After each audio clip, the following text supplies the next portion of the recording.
ಬೆಂಗಳೂರು ಕೇಂದ್ರ ಲೋಕಸಭೆ ಕ್ಷೇತ್ರದಿಂದ ನಟ ಖ್ಯಾತ ಖಳನಾಯಕ ಪ್ರಕಾಶ್ ರಾಜ್ ಅವರು ಇವತ್ತು ತಮ್ಮ ಉಮೇದುವಾರಿಕೆ ಸಲ್ಲಿಕೆ ಮಾಡ್ತಾ ಇದ್ದಾರೆ. ಅವರು ಯಾಕೆ ರಾಜಕೀಯಕ್ಕೆ ಬಂದರು ಮತ್ತೆ ಏನೋ ಒಂದು ಬದಲಾವಣೆ ಆಗಬೇಕು ಅನ್ನುವಂತ ಹಂಬಲ ಇಟ್ಕೊಂಡು ಬಂದಿದ್ದಾರೆ. ಅವ್ರ ಹತ್ರನೇ ಹೆಚ್ಚಿನ ಮಾಹಿತಿ ಪಡೆಯೋಣ. ಸರ್, ಇವತ್ತು ಉಮೇದುವಾರಿಕೆ ಸಲ್ಲಿಕೆ ಮಾಡ್ತಾ ಇದ್ದೀರಾ, ನಿಮ್ಮ ಫಸ್ಟ್ ರೆಸ್ಪಾನ್ಸ್ ಏನು ಅಂತ? ಸಂತೋಷ, ಖುಷಿ. ಒಂದು ಪ್ರಜಾಪ್ರಭುತ್ವ, ಒಂದು ನಾಡ ಹಬ್ಬ ಇದು, ದೇಶದ ಹಬ್ಬ ಇದು. ಪ್ರಜೆಗಳು ತಮ್ಮ ಹಕ್ಕನ್ನು ಚಲಾಯಿಸುವ ದಿನ, ತಮ್ಮ ನಿಲುವನ್ನು ಹೇಳೋ ದಿನ. 5 ವರ್ಷಗಳಲ್ಲಿ ಏನು ಮಾಡಿದ್ದಾರೆ ಅಂತ ರಿಪೋರ್ಟ್ ಕಾರ್ಡ್ ನೋಡಿ ಮುಂದಿನ ಜವಾಬ್ದಾರಿಯನ್ನು ಯಾರಿಗೆ ಆರಿಸ್ಕೊಳ್ತಾರೆ ತಮ್ಮ ಪ್ರತಿನಿಧಿಗಳನ್ನು. So it's a wonderful thing for me. ಒಂದು ಏನೋ ಬದಲಾವಣೆ ಆಗಬೇಕು, ಹಿಂದಿನವರು ಏನು ಕೆಲಸ ಮಾಡಿಲ್ಲ, ಸಮಸ್ಯೆಗಳು ಹಾಗೆ ಇದು ಅಂತ ಹೇಳ್ತಿದ್ದೀರಾ. ರಾಜಕೀಯಕ್ಕೆ ಬಂದ ಬದಲಾವಣೆ ಮಾಡಬೇಕಾ, ಹೇಗೆ? ಹೌದು, ಯಾಕೆ ಬಂದು ಬದಲಾವಣೆ ಮಾಡಬಾರ್ದು? ಅದು ನಮ್ಮ ದುಡ್ಡು. ನಮ್ಮ ದುಡ್ಡನ್ನು ಹೆಂಗೆ ಉಪಯೋಗಿಸ್ತಾ ಇದ್ದೀರಿ ನೀವು? ನೋಡಿ, ಪ್ರಜೆಗಳೇನು ಅರ್ಥ ಮಾಡ್ಕೋಬೇಕು ಅಂದ್ರೆ ನಮ್ಮ ಟ್ಯಾಕ್ಸ್. ಯಾವ ನಾಯಕರು ಅವ್ರ ಮನೆಯಿಂದ ದುಡ್ಡು ತಂದು ಮಾಡ್ತಾ ಇಲ್ಲ. ಬರುವ ಎಲ್ಲ ನಾಯಕರಿಗೆ ನಾವು ಸಂಬಳ ಕೊಡ್ತೀವಿ, ಅವ್ರ ಕಾರ್ ನಮ್ಮದು, ಅವ್ರ ಸೆಕ್ಯೂರಿಟಿ ನಮ್ಮದು. ಒಬ್ಬ MP ಮುಗಿದ ಮೇಲೆ ಅವನ ಲೈಫ್ ಲಾಂಗ್ ಕೊಡುವಂಥ ಟೈಪಂಡ್ ನಮ್ಮದು. ಅದೆಲ್ಲ ಇಟ್ಕೊಳ್ಳಿ. ನಮ್ಮ ದುಡ್ಡನ್ನು ನಿಮ್ಗೆ ಒಪ್ಪಿಸಿದ್ದೀವಿ, ಅದನ್ನು ಕರೆಕ್ಟಾಗಿ ಹೆಂಗೆ ಯೂಸ್ ಮಾಡ್ತಾ ಇದ್ದೀರಿ? ಏನಾದರೂ ಉತ್ತರ ಕೊಡ್ತಾ ಇದ್ದೀರಾ? ರಾಜರ ಥರ ಯಾಕೆ ಮರಿತಾ ಇದ್ದೀರಿ? So it is very important. ಹೊರಗಡೆಯಿಂದನೂ ಕೆಲಸ ಮಾಡ್ಬೋದು ಮತ್ತು ಪ್ರಜಾಪ್ರಭುತ್ವ ಪ್ರಜೆಯ ಪ್ರತಿನಿಧಿಯಾಗಿ ತಗೊಂಡು ಕೆಲಸ ಮಾಡಬೇಕು. ಮಾಡ್ತಾ ಇಲ್ಲ ಅನ್ನೋ ಕಾರಣಕ್ಕೆ ತಾನೆ ಹೇಗೂ ರಾಜಕೀಯಕ್ಕೆ ಇಳಿದ್ಬಿಟ್ಟಿದ್ದೀರಾ. ಇನ್ನು ಮುಂದೆ ಸರ್, ಜನರ ತೀರ್ಪು ಏನೇ ಇರಲಿ, ಸಿನಿಮಾ ಮತ್ತು ರಾಜಕೀಯ ಎರಡು ಒಟ್ಟಿಗೆ ಯಾನ ಮಾಡ್ತೀರಾ, ಹೇಗೆ ಅಂತ? ನೋಡಿ, ಹಂಗಾಗಲ್ವಲ್ಲ. ಒಂದು ಸಲ ಒಂದು ಜೀವನದ ವಿಧಾನ ಇದು.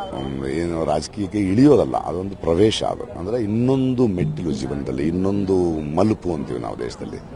ಒಬ್ಬ ನಟನ ಹೋಗಿ ಮುಂಚೆ ನಟ ಆಗ್ತೀನಿ ಅಂತ ಗೊತ್ತಿತ್ತೆ, ನಿರ್ದೇಶಕ ಆಗ್ತೀನಿ ಅಂತ ಗೊತ್ತಿತ್ತೆ, ಪಂಚಭಾಷಾ ತಾರೆ ಆಗ್ತೀನಿ ಅಂತ ಗೊತ್ತಿತ್ತೆ, ಬರಹಗಾರನ ಆಗ್ತೀನಿ ಅಂತ ಗೊತ್ತಿತ್ತೆ, ಅಥವಾ ಎಲ್ಲೋ ಒಂದು ಕಡೆ ದುಡ್ಡು ಸಂಪಾದಿಸಿ ಒಂದಷ್ಟು ಹಳ್ಳಿಗಳನ್ನು ದತ್ತು ತಗೊಳ್ತೀನಿ ಅಂತ ಗೊತ್ತಿತ್ತೆ, ಸರ್ಕಾರಿ ಶಾಲೆಗಳನ್ನು ನಾನು ಪುನರುಜ್ಜೀವನಗೊಳಿಸ್ತೀನಿ ಅಂತ ಗೊತ್ತಿತ್ತೆ. ಅದಾಗಲ್ಲ. ಅದು ಬಹಳ ನೈಸರ್ಗಿಕವಾಗಿ ನಡೆಯುವಂಥ ಕ್ರಿಯೆ.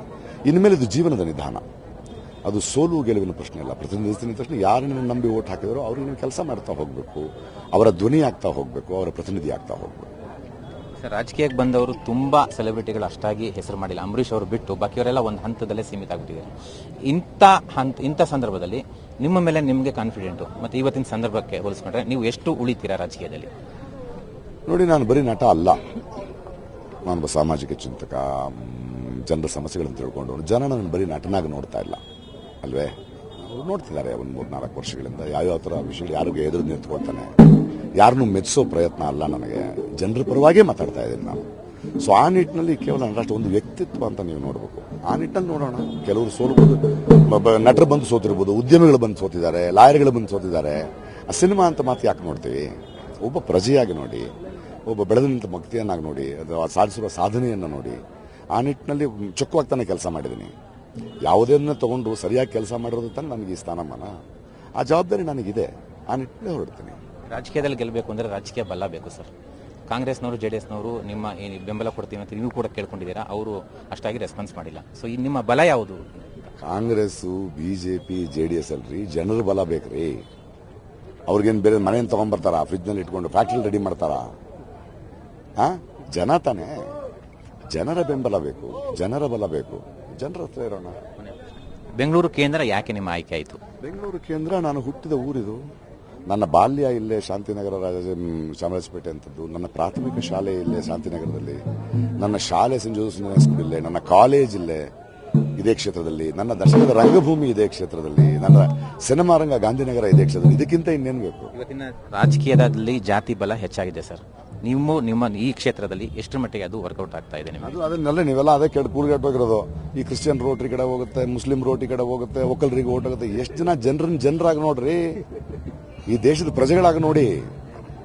ಎಲ್ಲಿಗೆ ಬಂತು ನಮಗೆ ದೇಶದಲ್ಲಿ ಒಬ್ಬರೊಬ್ಬರಿ ಹಿಂದೂಗಳಾಗ್ತಾರೆ ಅಂತ, ಇನ್ನೊಬ್ಬರು ಮುಸ್ಲಿಮರಾಗ್ತಾರೆ ಅಂತ ಹಿಂಗ ಬಿಡುಗಡಿಸ್ತೀರಿ. ಜನಕ್ಕೆ ಸಮಸ್ಯೆ ಇಲ್ಲ. ನಾವು ಎಷ್ಟು ದಿನ ಈ ಲೆಕ್ಕಾಚಾರ ಹಾಕೊಂಡು ಹೋಗ್ತೀವಿ? ಲೆಕ್ಕಾಚಾರವೇ ಗೆಲ್ಲೋದೆ, ಪ್ರತಿನಿಧಿಸೋದು, ಆರಿಸಲ್ಪಡುವುದು. ಭಾಷೆ ಬದಲಾಗಬೇಕೋ ಬೇಡೋ ನಮಗೆ? ಅವರ ಭದ್ರಕೋಟೆ, ಇವರ ಭದ್ರಕೋಟೆ. ಯಾವ ದೊಣ್ಣೆ ನಾಯಕರು ಇವರೆಲ್ಲ?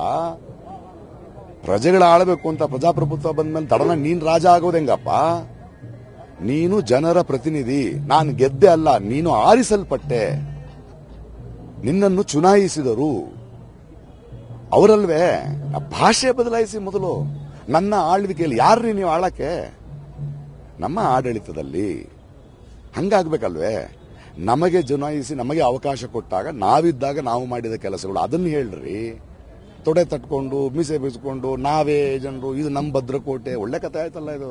ಅದೆಲ್ಲ ಬೇಡ ಅಂತ ತಾನೇ ಪ್ರಜಾಪ್ರಭುತ್ವ ತಂದಿರೋದು ನಾವು. ಪ್ರಜೆಗಳ ಕೈ ಕೊಟ್ಟಿರೋದು ಒಳ್ಳೆ ಕಥೆ ಆಯ್ತಲ್ಲ. ಇದು ಜನರನ್ನ ಮನುಷ್ಯರನ್ನಾಗಿ ನೋಡಿ, ಜಾತಿಯಾಗಿ ನೋಡಬೇಡಿ, ಕುಲ ಆಗಿ ನೋಡಬೇಡಿ.